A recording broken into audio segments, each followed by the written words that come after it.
¿Qué tal? ¿Cómo están? Bueno, seguimos con nuestra clase de hoy, nuestra serie. Hoy vamos a entregar lo que es Cátedra para la Paz, que es una rama de las ciencias sociales. Por eso en la anterior clase estábamos hablando de las ramas de las ciencias sociales, ¿verdad? Y vimos varias ramas de las ciencias sociales que luego vamos a trabajar desde acá.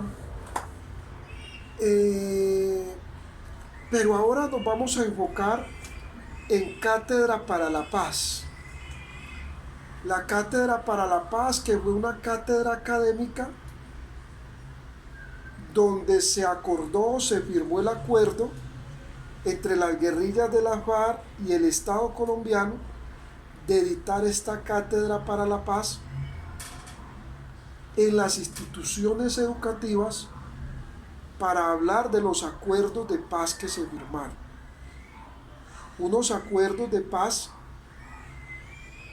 donde nosotros como colombianos, los maestros, los estudiantes, todos, somos garantes de ese acuerdo de paz.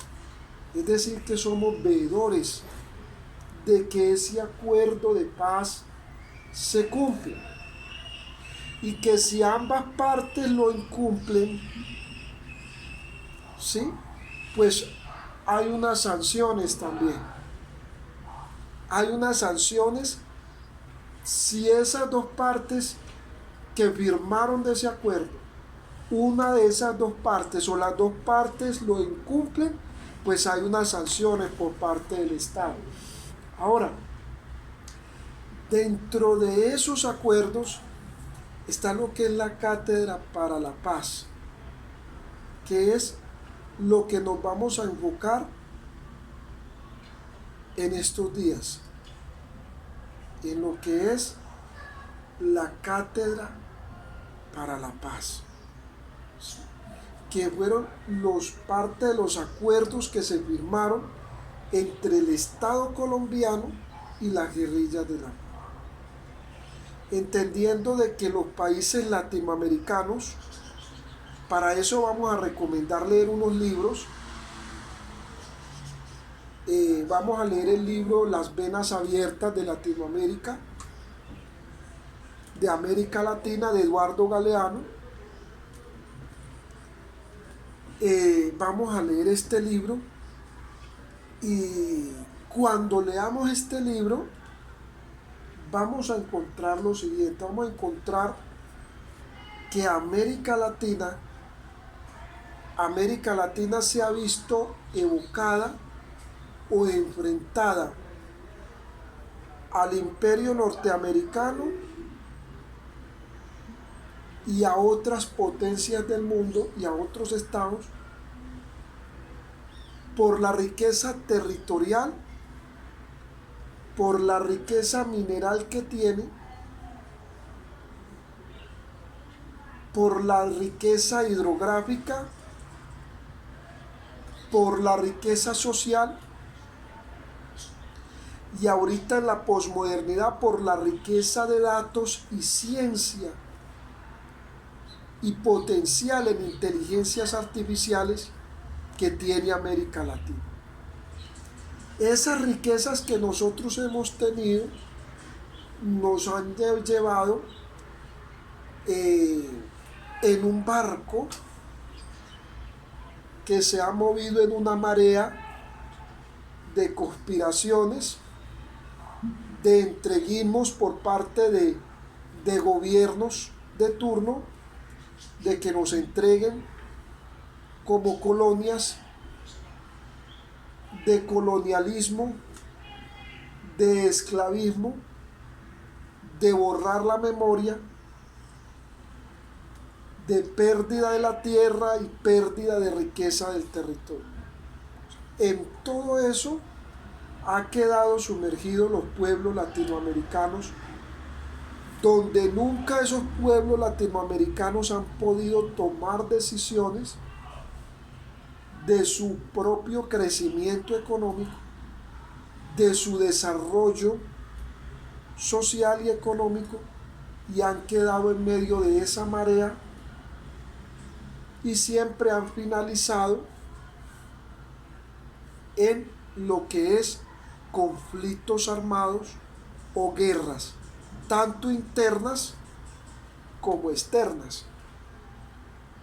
Guerras externas como por ejemplo la invasión de Panamá, ¿sí?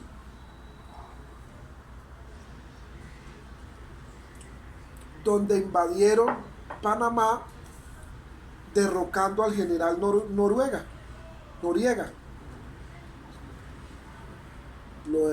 Ese derrocamiento, donde se decía que iban a llevar la paz, lo que produjo fue una muerte inmensa de muchas personas en Panamá, donde esa historia está por contarse, de la triste situación y el dolor que sintió Panamá cuando fue invadido y cuando fue bombardeado desde el aire, cuando se produjo esa guerra externa en Panamá. Pero esa situación también la vivió Chile. Chile también vivió esa situación, fue invadida por los Estados Unidos con Salvador Allende, donde le dieron un golpe de estado al presidente, asesinaron a Salvador Allende, asesinaron a Víctor Jara y a cientos de mujeres, niños, personas adscritas a un gobierno democráticamente elegido por el pueblo. Esa situación y eso han sido solamente el abrebocas de la invasión que Norteamérica le ha causado a América Latina. El dolor, el inmenso dolor. Y en Venezuela también hubieron varios intentos de golpes de Estado, primero contra el comandante Hugo Chávez, contra el presidente Hugo Chávez, quien tuvo varios intentos de golpe de Estado, y actualmente contra el presidente elegido democráticamente Nicolás Maduro, quien lo han intentado dar un golpe de Estado varias veces, desconociendo la elección popular, la elección del mismo pueblo venezolano. Esos intentos de derrocar gobiernos, de quitar y de poner gobiernos, es de buscar. Si, por ejemplo, lo que pasó en el Perú con el derrocamiento del presidente que había sido elegido democráticamente allá, y al igual que el intento de golpe de Estado al candidato próximo a la presidencia de Bolivia, Evo Morales, quien ya fue presidente.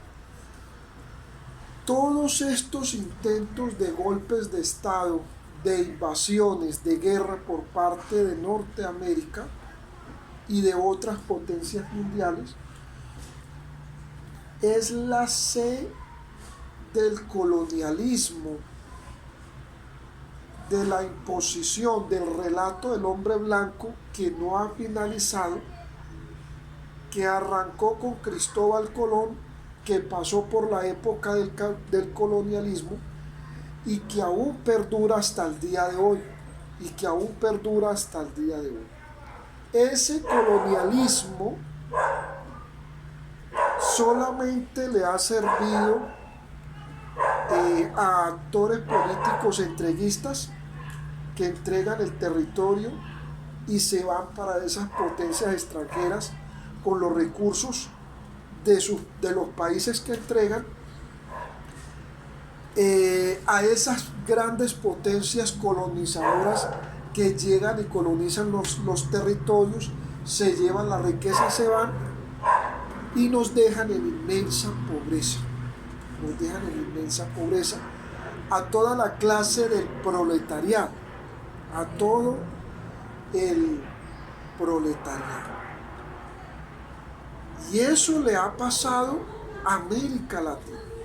Hemos sido presos de invasiones constantes, de saqueos, de expropiaciones constantes, de golpes de Estado, de conspiraciones, de asesinatos de líderes sociales.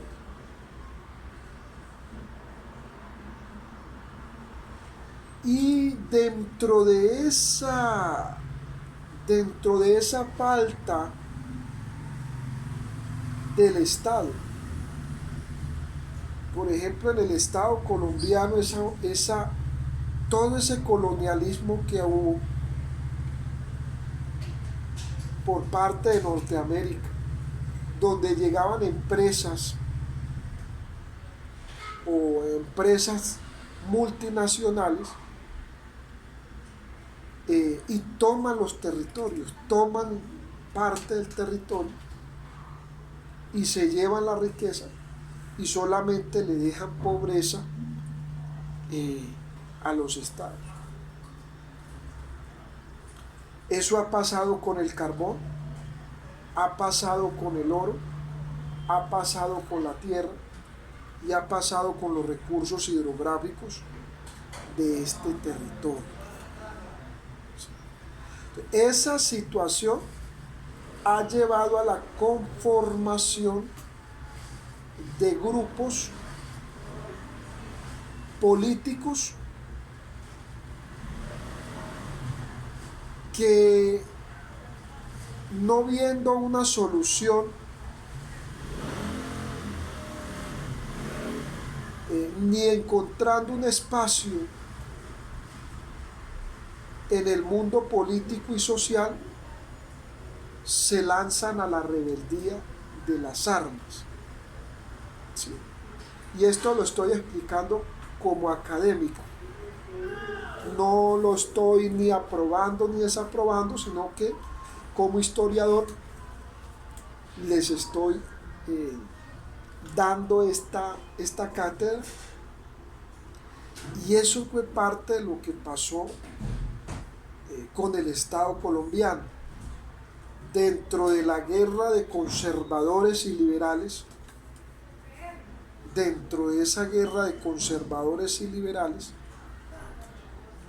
en donde la repartición de la tierra se dio a los grandes terratenientes, a las grandes empresas privadas, muchos campesinos, muchos obreros, mucha clase del proletariado quedó abandonada, quedó sin tierra, quedó sin agua, quedaron sin territorio, y eso los vio obligados a